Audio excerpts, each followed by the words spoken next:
Olá, meus queridos alunos, como vão? Tudo beleza? Sou o professor Ezra Alex Parente de Vasconcelos, mais uma vez aqui no Intra, casa que eu adoro, para falarmos hoje de um tema muito legal. Antes, um breve currículo aqui, eu sou advogado, eu sou consultor tributário, concluindo o MBA em governança tributária, então sou aficionado pela área e nada mais gratificante do que você trabalhar com aquilo que você gosta, né? Pessoal, hoje nós vamos falar sobre um tema muito bom, muito importante, muito prático e muito atual. Estou falando do SPID, Sistema Público de Escrituração Digital, que revolucionou a vida do pessoal da contabilidade, que veio para facilitar a vida do pessoal da contabilidade, facilitar de forma a diminuir a carga de trabalho, diminuir devido à informatização.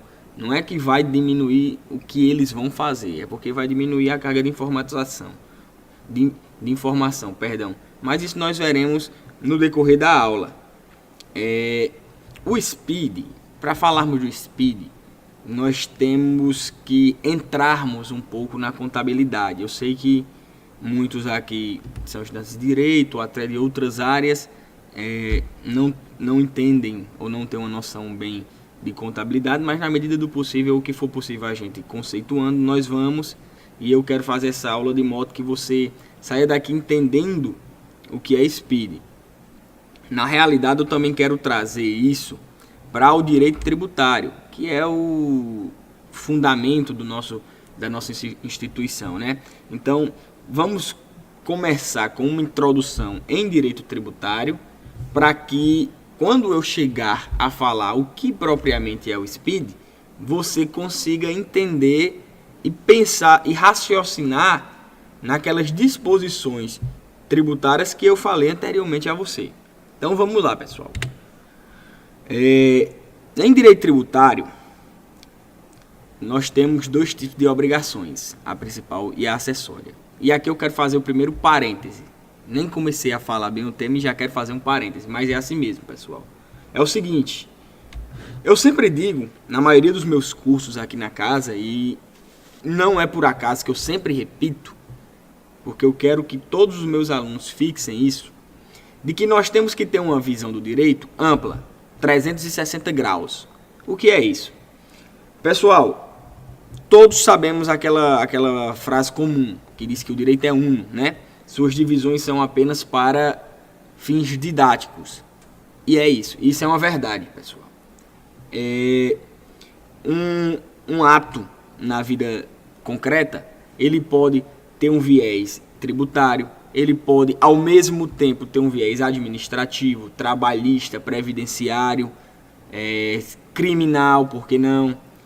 Então, nós temos que nos ater, estarmos atentos a este fato de que qualquer ato na vida concreta vai ensejar repercussões em várias áreas do direito e não apenas naquele ramo especial que você estuda.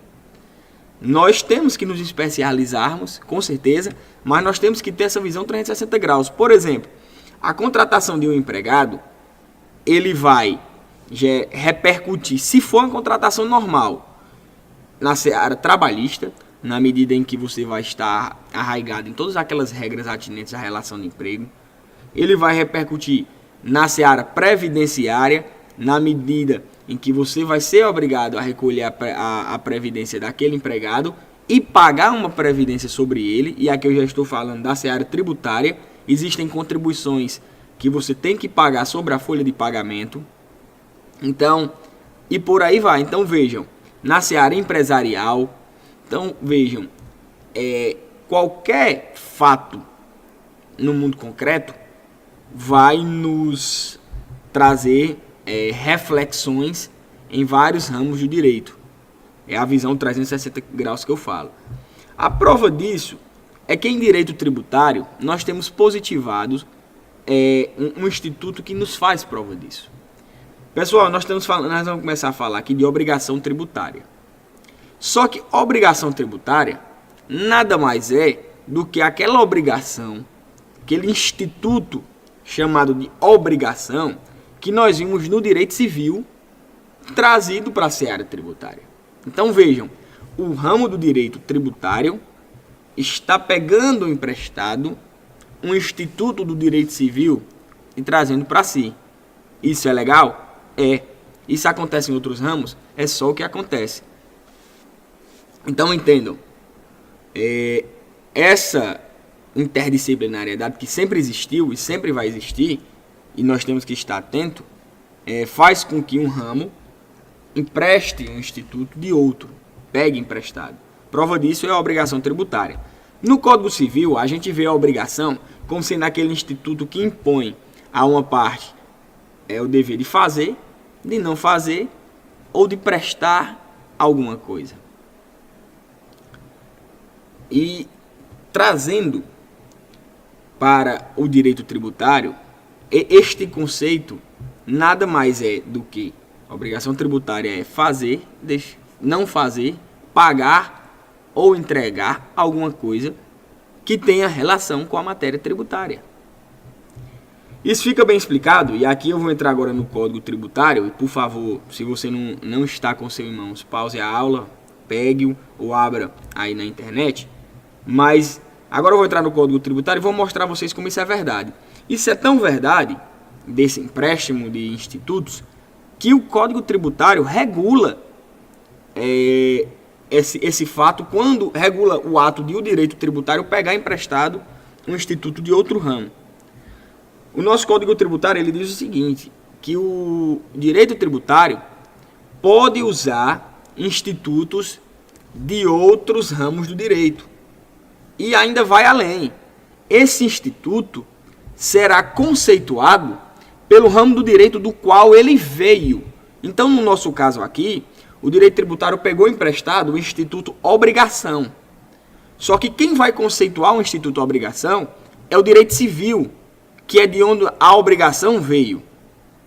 E ele vai mais além. Ele diz que o direito tributário não pode mudar esse conceito para fins de tributação.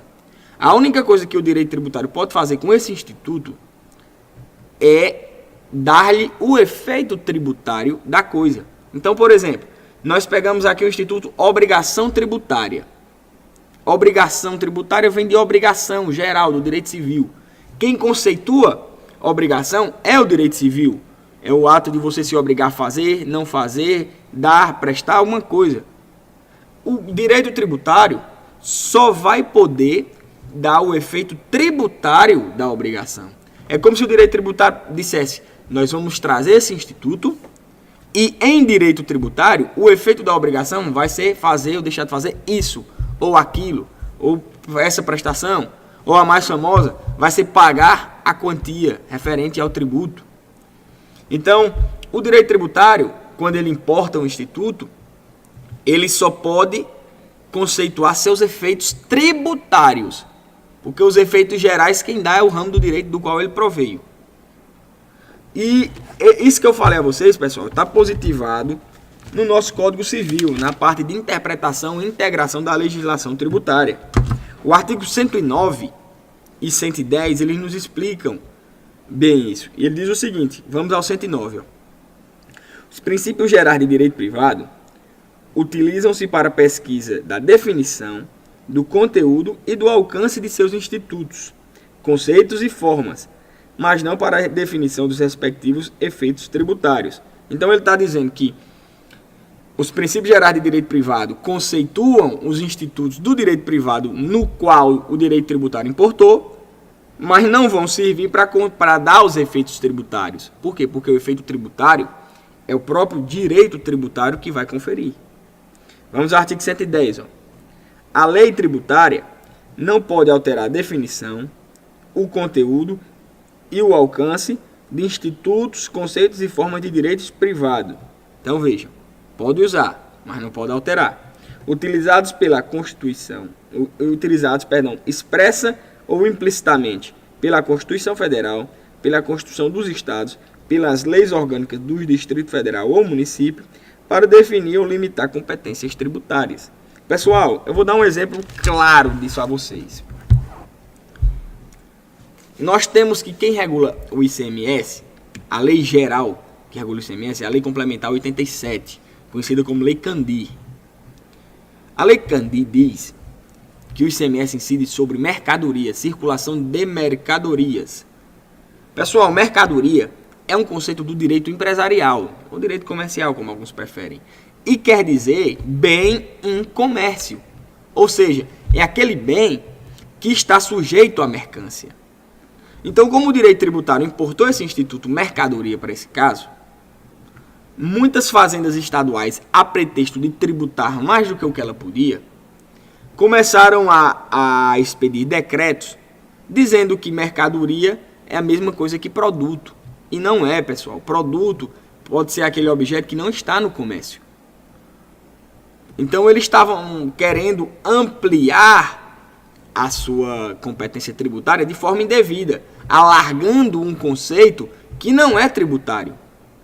E aí a maior defesa que nós temos para essa ilegalidade é o artigo 110, onde ele diz que nós não podemos, e principalmente a lei tributária, alterar o alcance de um instituto de direito privado utilizado pelos entes federativos, ou seja, pela União, pelo Estado, pelo Distrito Federal e pelos municípios, para definir ou limitar competências. Então, no caso, a União, através do Congresso, editou a Lei Candir, Lei Complementar 87, que estabelece as normas gerais do ICMS, e os Estados Federados queriam alterar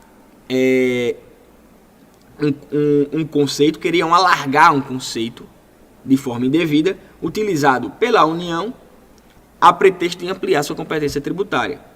Então, pessoal, em um primeiro momento eu quero que vocês entendam isso. O direito tributário sempre importou e sempre vai importar institutos de outro ramo do direito. E isso acontece em todo o direito, por quê? Porque o direito é um. Lembrem da visão 360 graus.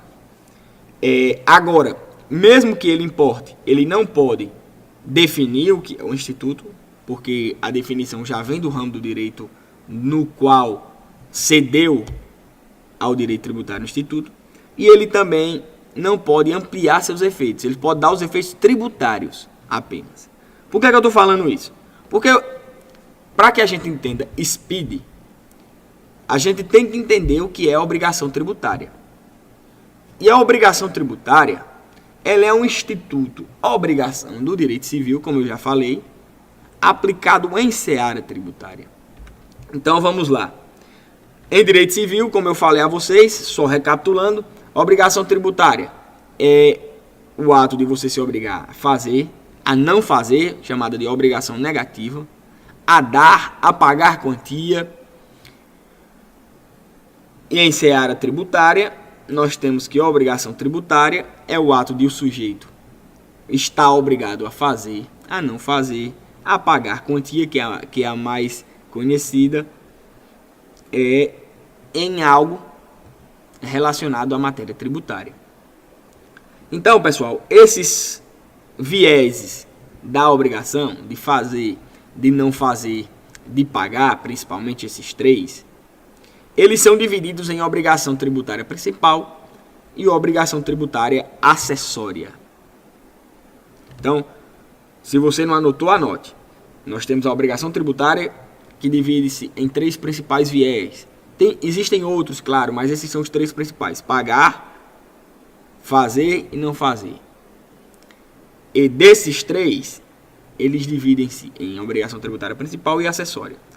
Vamos ao artigo 113 do CTN. Ele diz o seguinte: a obrigação tributária é principal ou acessória? Ela é principal, parágrafo 1º. A obrigação tributária principal surge da ocorrência do fato gerador e tem por objeto o pagamento de tributo ou penalidade pecuniária e extingue-se juntamente com o crédito dela decorrente. O que é que ele está falando aqui, pessoal? Ele está falando que se ocorrer o fato gerador, a obrigação tributária imediatamente surge. E surge a obrigação de você pagar o tributo. E essa obrigação ela é a principal. A obrigação de pagar. Então, a obrigação, você já no seu esquema você vai colocar a obrigação tributária: pagar, fazer, não fazer. O pagar, ela é sempre principal. Por quê? Porque qual é o fim do direito tributário? É derivar parcela de seu patrimônio para os cofres estatais. Por isso que chamam a receita tributária de receita derivada. Então, se o fim do direito tributário é trazer dinheiro para o Estado, a obrigação principal que um contribuinte vai ter que suportar é a de pagar o tributo. É lógico, isso é decorrência lógica. Então, vejam, a obrigação principal vai ser sempre de pagar. Só que aqui o nosso Código Tributário, ele faz uma especificação. A obrigação principal vai ser de pagar um tributo ou uma penalidade pecuniária. Quando nós estudamos o conceito de tributo no artigo 3º do CTN, nós vemos que tributo é aquela prestação pecuniária compulsória, instituída em lei, diferente de multa. É básico, tributo não se confunde com multa. Mas a multa, ela é tributária também, porque ela vem da lei tributária, dado o descumprimento da lei. Então, o artigo 103 do CTN fala o seguinte, diz, o que for de pagar, sendo tributo ou sendo multa, é a obrigação principal. Por quê? Porque a obrigação principal é do contribuinte levar dinheiro para o Estado. Então, tenham isso em mente. A obrigação principal é de pagar, seja o tributo ou seja a multa dele decorrente. Aí o parágrafo 2º diz o seguinte, a obrigação acessória decorre da legislação tributária, e aí quanto à legislação tributária, eu peço que você leia o artigo 96, porque ele traz o conceito de legislação tributária, e tem por objeto prestações positivas ou negativas, nela previstas no interesse da arrecadação ou fiscalização de tributos. Então vejam, a obrigação acessória decorre da legislação tributária. Fazendo um parêntese, qualquer ato normativo em seara tributária corresponde à legislação tributária. Sejam leis, sejam emendas à Constituição, sejam decretos, sejam tratados e convenções internacionais que em direito tributário tem um peso maior e é positivado no código o seu peso. Então, todos esses atos normativos, eles podem serem chamados de legislação tributária. Então, a obrigação tributária decorre da legislação tributária, ou seja, de quaisquer desses atos normativos, e tem por objeto prestações positivas ou negativas. O que é prestações positivas ou negativas? Prestações positivas é prestação de fazer, e prestações negativas é prestação de não fazer. Então, volta naquele seu esquema, onde você colocou obrigação tributária e os vieses. Pagar na frente, obrigação principal. Fazer e não fazer, obrigação acessória. Prestações positivas ou prestações negativas. Nelas, agora, por que existem as obrigações acessórias? Aqui vem o complemento do parágrafo 2º. Nela previstas no interesse da arrecadação ou da fiscalização dos tributos. Então, você só existe prestação positiva e negativa de fazer e de não fazer para que ajude a arrecadar e a fiscalizar os tributos. Quer um exemplo? A prova mais cabal, o exemplo mais simplório, embora mais utilizado, embora mais importante, de obrigação acessória em direito tributário, é a emissão de nota fiscal. Você está obrigado a fazer o quê? A emitir uma nota fiscal. Então, para que surge a nota fiscal? Para fiscalizar ou arrecadar, para ajudar na fiscalização. A nota fiscal nada mais é do que um documento que positiva uma transação para fins tributários. A propósito disso, nós temos um curso aqui na casa de nota fiscal eletrônica. E aí nele eu conceituo nota fiscal, trago todo um aparato e depois eu entro na nota fiscal eletrônica. Então, se você puder vê-lo, é muito interessante também. Então, vejam, a obrigação principal, pagar, seja tributo ou seja multa. A obrigação acessória, fazer ou não fazer. Um exemplo de não fazer, não embaraçar a fiscalização. Temos o dever de colaborar com a fiscalização. Agora, por que existem obrigações acessórias? Porque nela é com ela e através dela que consegue se fiscalizar a ocorrência dos fatos geradores e daí ver-se a obrigação de pagamento de tributos. Aí o parágrafo 3º, ele nos traz algo que seria uma decorrência lógica, mas que é bom estar positivado. A obrigação acessória, pelo simples fato de sua inobservância, converte-se em obrigação principal relativamente à penalidade pecuniária. O que é que ele está dizendo aqui, pessoal? Vamos ler de novo. A obrigação acessória, ou seja, aquele fazer ou não fazer previsto no interesse da arrecadação e da fiscalização dos tributos, pelo simples fato de sua inobservância, ou seja, se você não observou, se você fez o que não devia ou não fez o que devia, converte em obrigação principal relativamente à penalidade pecuniária. Ou seja, se você descumprir uma obrigação acessória, vai incidir uma multa. E uma multa é uma quantia. É uma obrigação de pagar a quantia. Logo, surge daí uma obrigação principal. Eu tenho algumas críticas quanto a esse termo, converte-se. Porque ele dá a entender de que se você desobedecer uma obrigação acessória, ela vai se transformar numa principal, por causa da multa. E não é. O que é que acontece? A obrigação acessória continua subsistindo.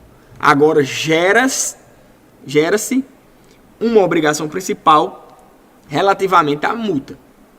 Por exemplo, se você não emitir uma nota fiscal, você vai pagar uma multa por isso.